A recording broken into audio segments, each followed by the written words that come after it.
All right, we're finishing up. It's week 13. The final Sunday in August is coming up. This is our last Sunday in this quarter for the Bible Studies for Life. The end of Ephesians is what we'll be looking at, and a passage that probably is familiar to many of you.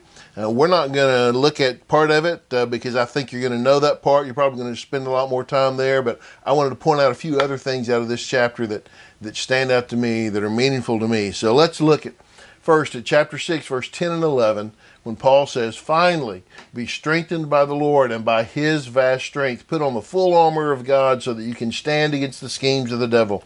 Be strong in the Lord. Be strengthened by him. Let his strength fill you." This is not an exhortation to personal self-will. It is an exhortation to complete surrender to the presence and the power and the filling of the Holy Spirit, that God completely fill your life so you can be strong in him, that you gain his strength, and you put on the armor of God. Again, the put on, right? Take off and put on. You put on God's armor so you can stand, because I cannot stand against the devil by myself.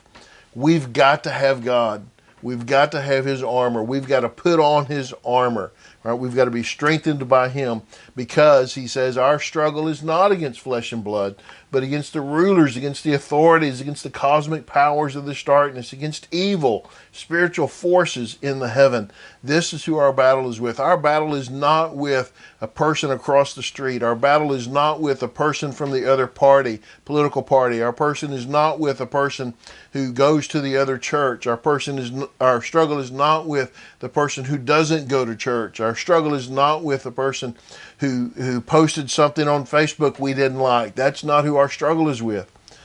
Our struggle is with spiritual forces, against the rulers and powers and authorities in high places, cosmic powers of darkness, against evil, against spiritual forces in the heavens. This is who we are battling with. Okay, this is the struggle.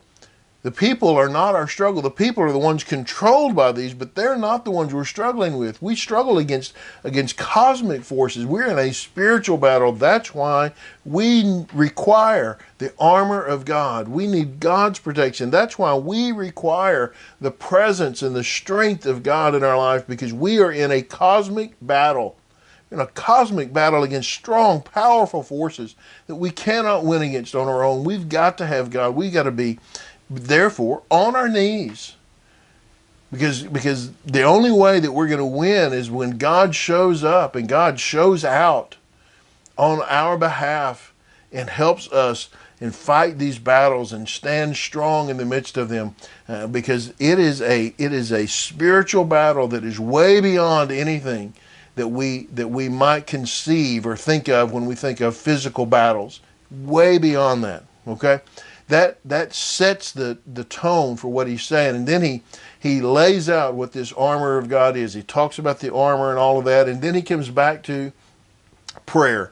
Verse 18, "Pray at all times in the Spirit with every prayer and request, and stay alert with all perseverance and intercession for all the saints."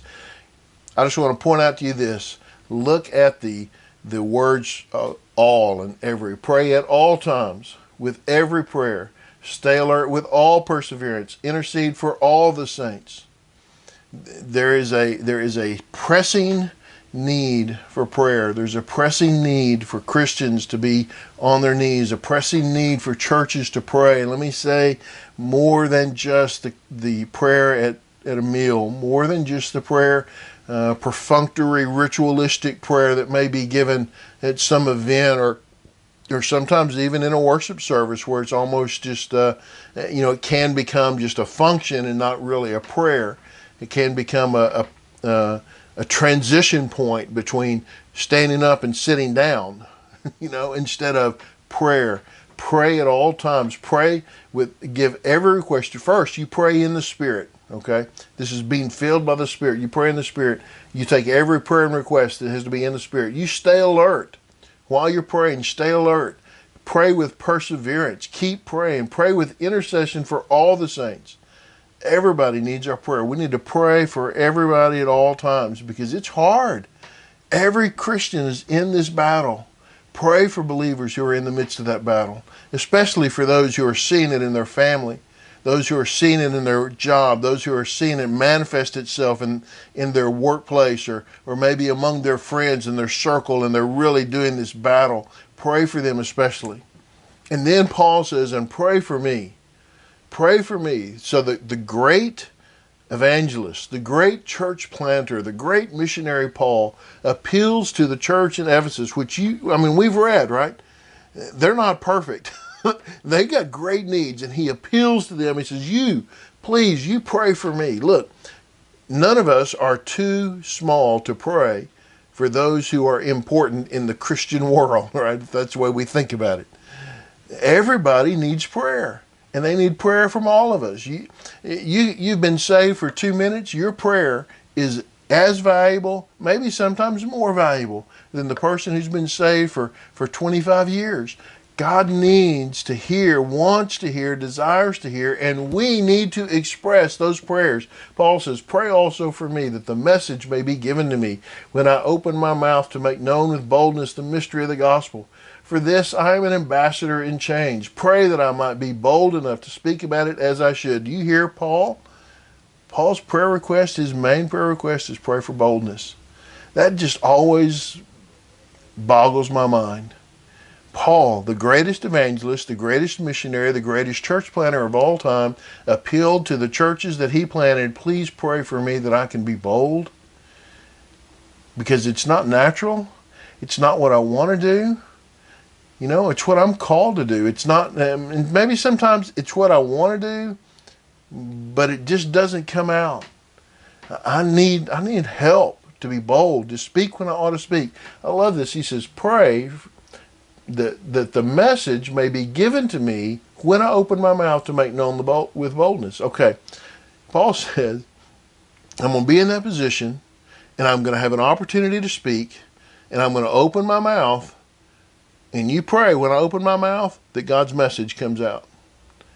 He has committed himself to say, when I get that opportunity, I'm going to open my mouth. I need your prayers that I speak what I ought to speak when it comes time. When your pastor stands up to preach, when you get in front of a class to teach, we're assuming there's been study and preparation, right? We're assuming there's been work going into that. But even in that minute, in that moment, the prayer that your pastor is most likely prayed is, Lord, when I open my mouth, let your message come out. Not my message, let your message come out, Lord. Pray that I may speak your message with boldness, because my temptation might be to muffle it a little bit, because that's a hard message some people may not want to hear. Lord, pray that I may make that message known with boldness, so that when I open my mouth, your message comes out. He says, for this, I'm an ambassador. I'm an ambassador for the gospel. I'm in chains for the gospel. Pray that I might be bold enough to speak about that as I should. Here's Paul in chains saying, you pray that I'll be bold. Pray that I'll be bold. He's already in chains for preaching the gospel, and he is still saying, I'm going to be bold. But I need prayer. But that's where I'm shooting. I'm shooting for boldness. Oh, that we would pray. Oh, that more of us. Oh, that I would pray more often for boldness. Oh, that more of us would be bold to make known the mystery of the gospel. Lord, may this be our prayer, that the message may be given to us when we open our mouths to make known with boldness the mystery of the gospel. You can just pray these verses for your pastor, for yourself, for your friends, for your class. Lord, make this us. Make us bold, so that we might share it as it should be shared, as we know we ought to. Lord, make us bold. I hope this helps as you study and prepare and teach this week. God bless you. Thanks for watching. Subscribe to the YouTube channel. You'll get a message every week when it comes up. We're going to be starting into the next quarter. The fall starts next week. So stay tuned for that. We'll see you next time.